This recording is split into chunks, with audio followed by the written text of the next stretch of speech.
nice to check in with old friends, and I think that's one of the great things about clubs like this is you get to see old friends that you haven't seen in a long time. When I first met Neil in August of 1971, now Neil and I are very interested in politics nowadays, but I was not interested in politics in 1971 when I was 7. I asked Neil Kennedy if he was related to Neil Armstrong. Because I was a space kid, not a politics kid. I'd never heard of Jack Kennedy or Robert Kennedy in 1971 because I was 7. Neil was an old man. Neil was 9. But we got to be friends, and he lived right across the street from Patterson Park. Neil describes that as Northeast Austin, and it was Northeast Austin back then, but nowadays it's Central Austin because Austin has gotten so much bigger. But as you might guess from that story, I'm a Texan. I have Get it where they can see you. Oh, that's wonderful. How can we do that? Hey, we are all right.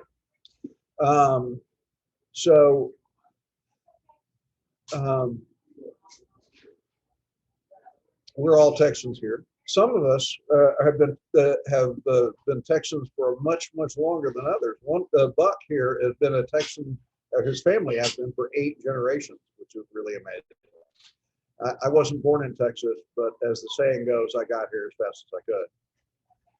I live in Pflugerville.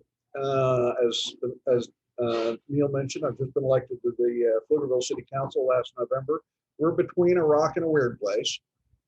It's not Austin, and it's not quite Round Rock, and it's not the small town that it used to be. When Neil and I met in 1971, there were about 300 people living in Pflugerville. Today, there are about 67,000. It has grown enormously. Y'all out here have been experiencing a lot of growth, but it's not as fast as we have in Pflugerville. But I think maybe the pace of growth you guys have is a little easier to manage. Now, I'm talking about identity, and my identity is Texan, Pflugerville guy, friend of Neil, but I'm also a dad to the kid there on the right-hand side of the screen named Jay.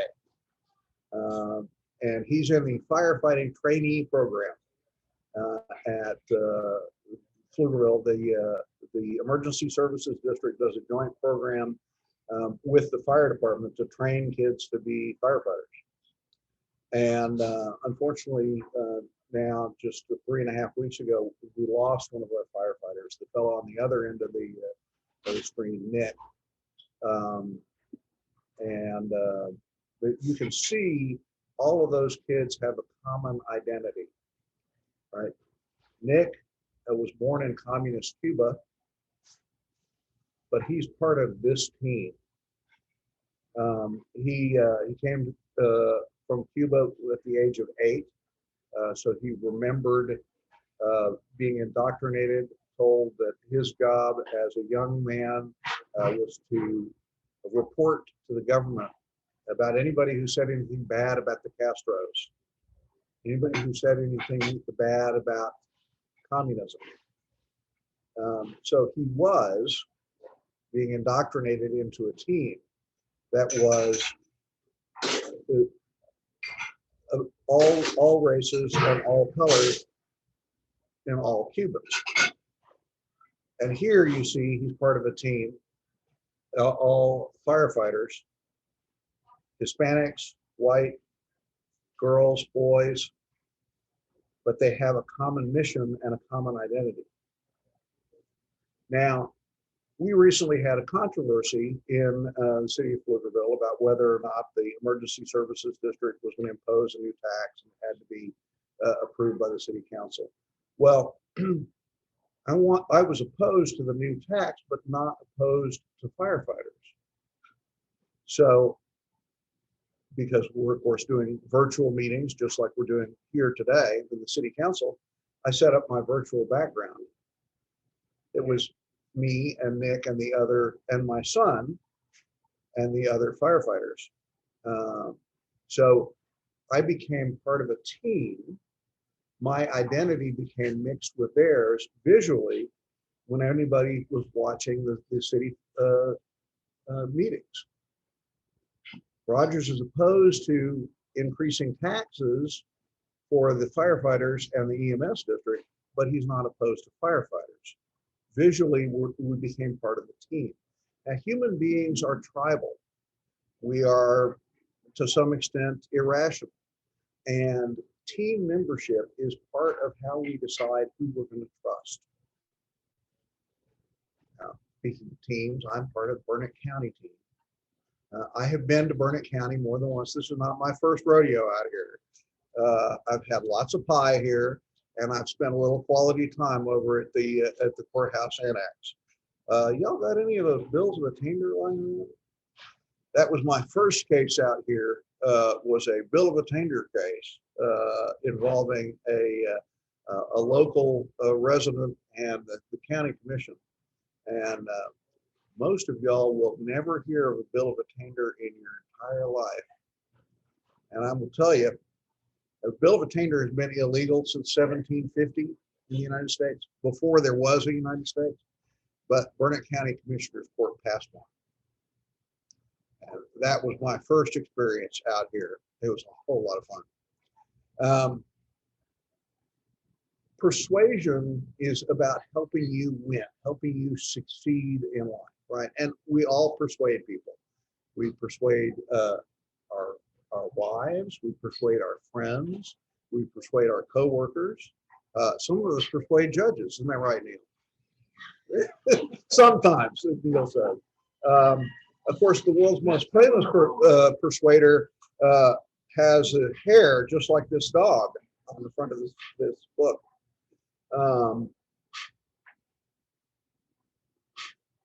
He uses words really, really powerfully.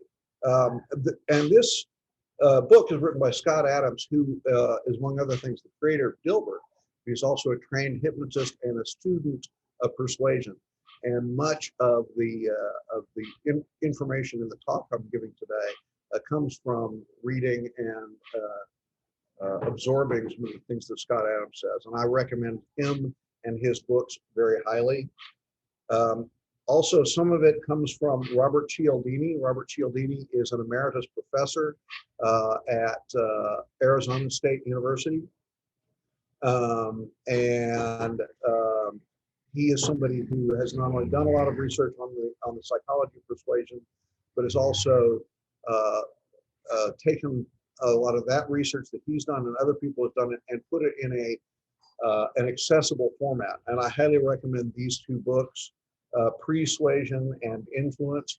I think one of the folks over here sitting next to Buck, I'm sorry, I forgot your name. What? Yeah. Ed has got the Influence book in his hand right now. He's holding that up. That is just a wealth of information. Again, if you want to delve into these topics a little bit more, I recommend that highly. Persuasion and persuasion is helped by having a common identity, right? We all think, well, is this person I'm about to talk to on my team, right? And obviously, the first team you have is your family, right? Your sister, your brother, your mom, your dad. You're pretty sure your mom and your dad are on your team. You're not so sure about your sister and brother, right? I see a couple of nods from people who've had some antagonism with their siblings, and I think we all have. But they are ultimately part of our team. The biggest team that we have for most of us is the country. So the flag is a very, very powerful symbol. And obviously, we started the meeting today with the Pledge of Allegiance to the flag because that unifies all of us, right? It says we are on the same team. We are on Team America. Now, there are a lot of teams. Now, I met two young ladies, African-American ladies from Los Angeles on election day.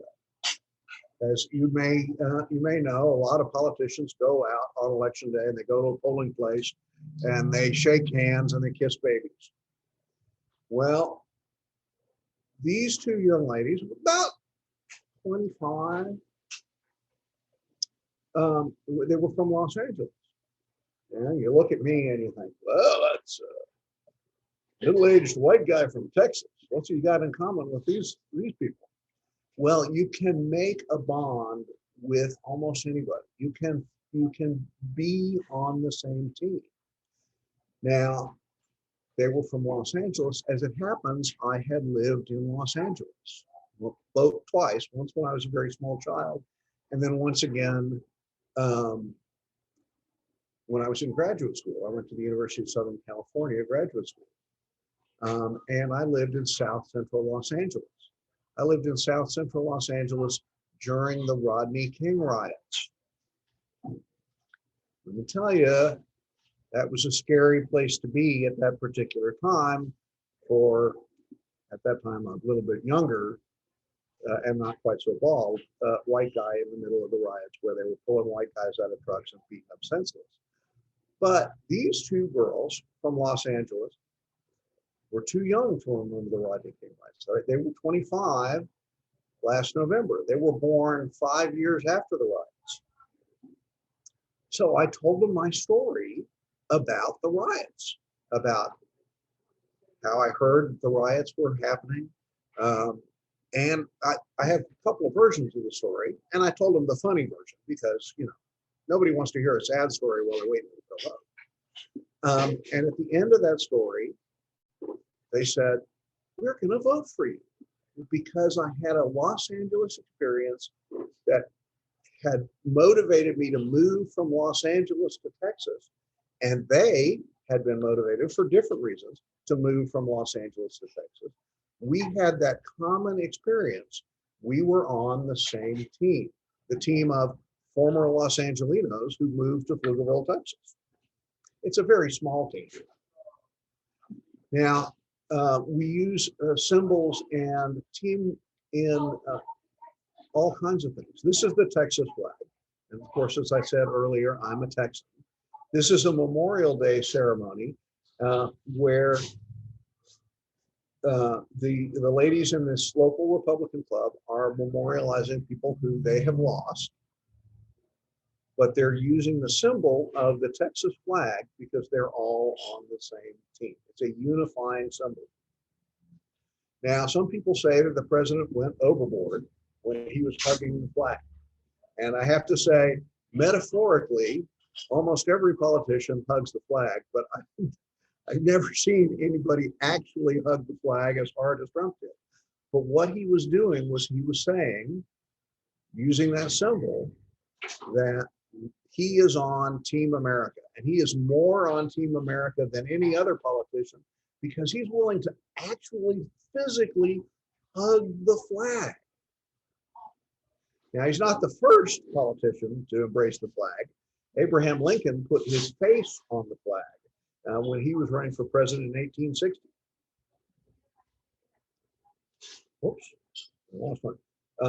Theodore Roosevelt did something similar when he ran for re-election in 1904. Of course, he was elected as vice president in 1900, and then President McKinley was shot by an anarchist.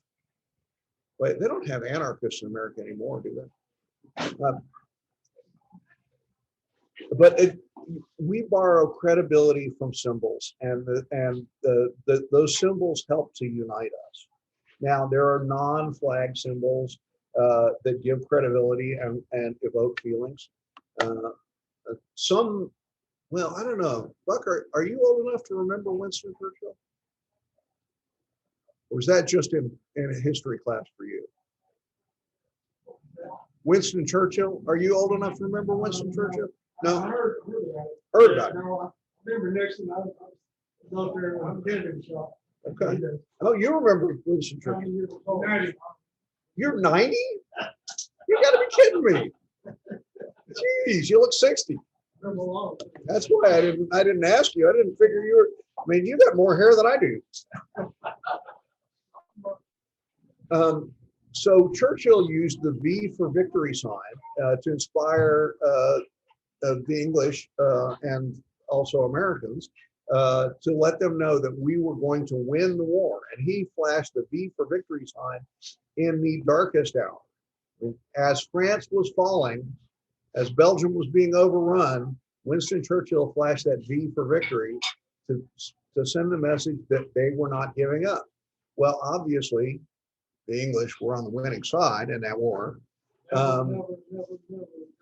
That's right. That's right. Never give up. Winston Churchill was famous for his stubbornness, which is very much a part of why he was chosen by the king and by the British people to lead them through that war.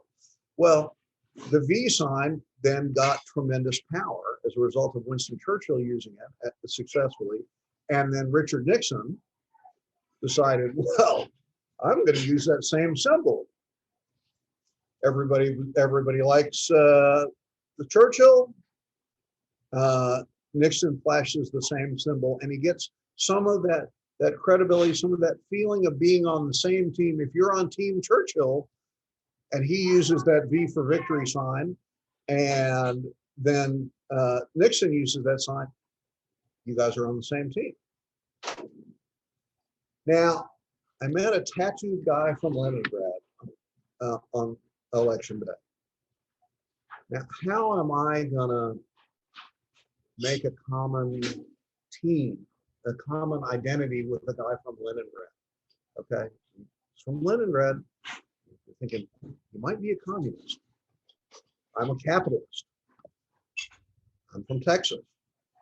Doesn't seem like there's a lot in common there. But again, you can make connections with almost anybody. And one of the first questions that I usually ask strangers, where are you from? Because there's often a commonality you can make there. Well, I've never been to Leningrad. I've never been to Russia, but as it happens, my dad was a Fulbright scholar and he taught in Kiev, in the Ukraine, in the old Soviet Union. So we were able to talk about that. We talked about the immigrant experience, right? The guy is from Russia. Turns out this is his first election after he became a citizen, his first chance to vote. So what do I say? I say, welcome to America, right? And who doesn't want that big welcome, especially when they made a big change like that in their lives? I talk to him. I tell him the story about my dad being a professor at the University of Kiev, my little sister, learning ballet while she was down there in the Ukraine. We establish a little bit of a commonality. We've got this in common. At the end of our conversation, he's like, I'm going to vote for you because we're on the same team. Now, non-flag symbols extend well beyond politics. And I went to the University of Southern California, so that's why that's front and center here. But I understand that some of these other symbols have some meaning to people as well.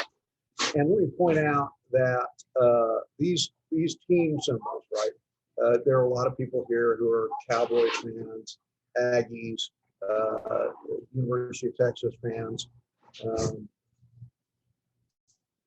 Also, the size and proximity of the symbol matters, right? You look at this, and obviously this is about the Dallas Cowboys, and some other people. But the first one, it's not clear what the primary team is. Now, in some sense, I have allegiance to all of these teams because I have friends and relatives at all of those places, and I grew up as a Dallas Cowboys fan. Now, you can also pair symbols, and that can have powerful effects. This fellow on the right-hand side, John Roach, went to SMU, where Neil Kennedy went to. He is the only SMU quarterback to also be a quarterback for the Dallas Cowboys. So you look at this combination here and you have a lot of pride in the city of Dallas. And if you are an SMU alumni, like Neil is, you suddenly feel warmer feelings towards the Dallas Cowboys. The Dallas Cowboys isn't just America's team, they're SMU's team. Am I right, Neil? Now, there are other symbols that are not as overt that are also part of identity.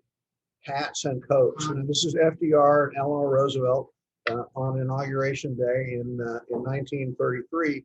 Now, FDR was famously described as being a traitor to his class, right? Because he was in favor of tax hikes and all kinds of regulations that were not generally favored by wealthy people.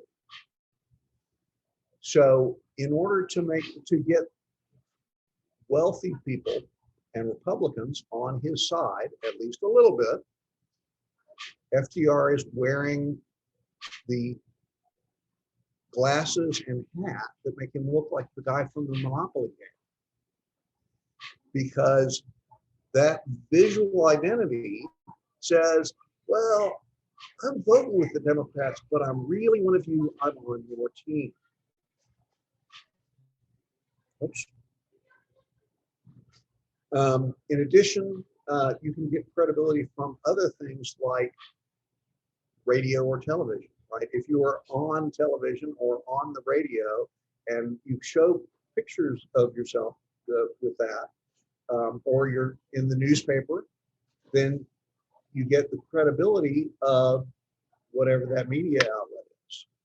Now that can be negative in some cases, but people visually associate when they see two things together. So you see CBS and NBC and FDR, and you think, well, if I'm on any one of those teams, I'm on all three of those teams. Now, Lyndon Johnson, who represented just about everybody out here back when he was in Congress and Texas had a lot fewer people, flew all over Texas when he was running for senator in a helicopter. But he married the helicopter, a symbol of federal power, because of course he was a federal official as a congressman, to the cowboy hat. A lot of Texans kind of been suspicious of the federal government for 170 years. But if you've got a federal helicopter and you got a cowboy hat, well, maybe you might be trustworthy anyway, despite the federal thing. Marrying symbols like that can be very powerful. And nobody had ever done it before. I mean, he flew all over the state of Texas in his helicopter. And people who didn't like Lyndon Johnson and weren't interested in politics would come out to see him fly into town because they'd never seen a helicopter. It was an amazing thing to do. So I met this extended Vietnamese family on election day. And once again, what does this, middle-aged, bald, white guy have in common with this extended Vietnamese family? How am I going to get these guys to think of themselves as on the same team as me, or I'm on the same team that they're on? And this team building identity persuasion works both ways, right? If you're on the same team somebody else is, it's easier for you to persuade them. It's also easier for them to persuade you. Well, as it happens, my computer genius and video guy is Vietnamese. So I talked to him a little bit about him. His name is Nguyen, which is Vietnamese for Smith or Rogers. It's an incredibly common name. I asked them about their experience, about how they had come over to the States from Vietnam, compared a little bit to his experience, talked about my experience as an immigrant to Texas. Right? Remember, I was born in North Carolina. I got here as fast as I could, but I wasn't always from Texas.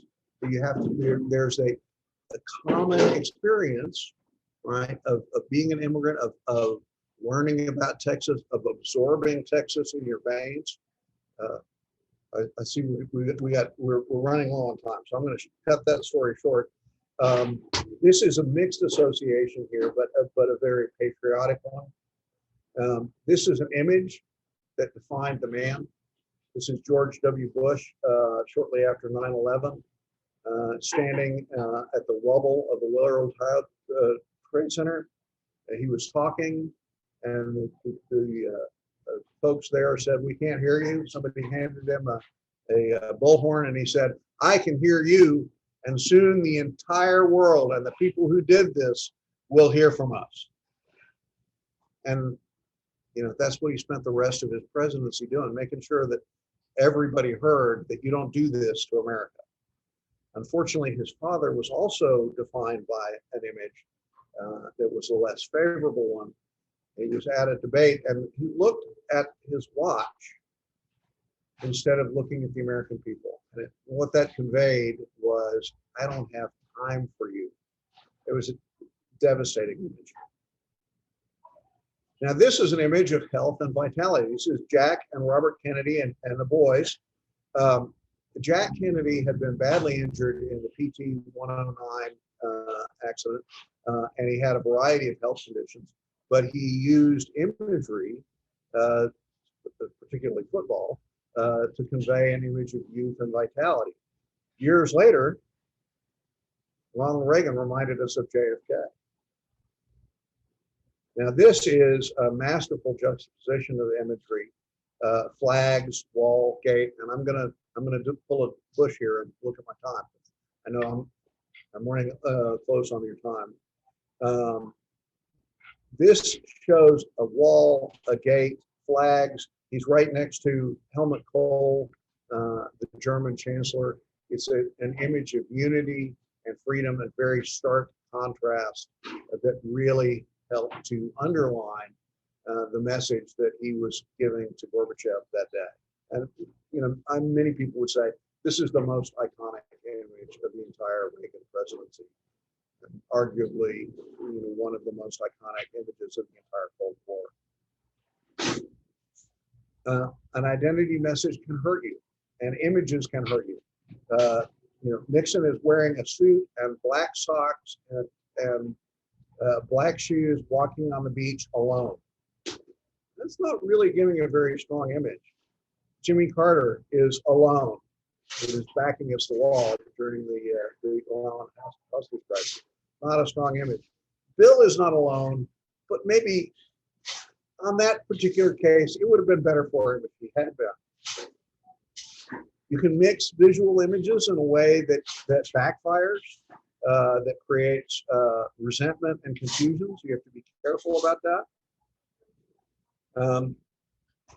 Is this an excess of flags or is this patriotism? Well, one of the things that you can read in the Cialdini book is the study that shows that seeing the American flag makes people more likely to vote Republican. And it is an effect that lasts for months. They did a survey, a general political survey online of thousands of people at the University of Arizona. And there was a significant, half of the people had a flag on the survey, just a tiny little flag in the corner. Half of them didn't. And there was a statistically significant number of people who voted more Republican in that survey. And when they went back 6 months later and asked again, that effect continued to persist. Now, this is an identity message. This is very, very, very powerful identity message. And it counters some of the negative perceptions that have been out there about President Obama. The idea was that he was un-American. Well, he's red, white, and blue, apparently. So he's countering that very effectively. And, he's handsome, but he's even more handsome in this picture than he is in real life. And then, of course, hope. Who doesn't want hope? It's very simple. It's very powerful. It is one of the best political images I've seen in the 21st century. This one is also an identity message, one that doesn't reach as many people, but reaches very, very powerful, particularly when you pair it with the other one. If you are LGBT and you see this, and the other guy doesn't have a chance. Now, visuals can persuade or confuse. We talked earlier about my teaming myself with the firefighters. In this group of visuals, this is the Pflugerville City Council. The mayor right there has got the city of Pflugerville water tower right behind him. So that tells you that he's for city of Pflugerville. I'm for the firefighters. And the other four, you're not really sure what's going on back there. Those visuals don't persuade anybody. Now, this is the other member of the council who I didn't have in that picture. This is Rudy Matera. Rudy has a very busy background. It's sending a lot of messages. On the upper left-hand side, you see a drawing by his kids. So he's got young kids. You see underneath that, the Texas Longhorn. So he's got Texas Association. Underneath that, you see the Dallas Cowboys poster hanging a little bit. Behind him, he's got a book about JFK. He's got a book about Thurgood Marshall. He's got a book called Anti-Racist Baby. And he's got a picture of himself being sworn in. There are a lot of images. They're very powerful images. There are really too many images.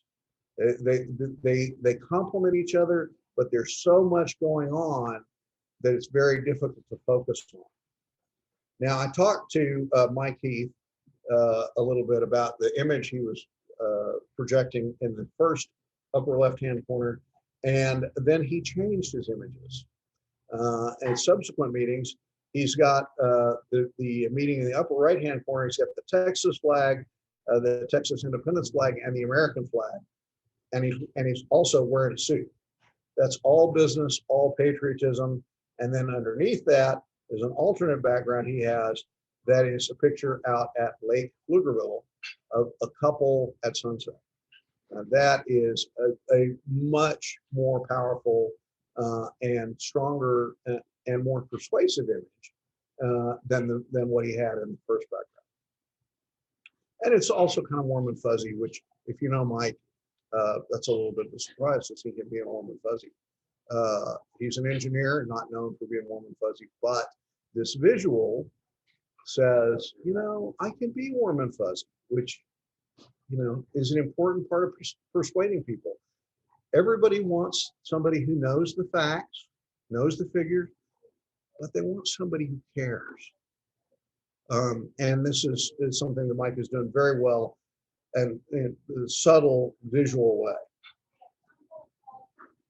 Identity is not persuasion, it is persuasion, right?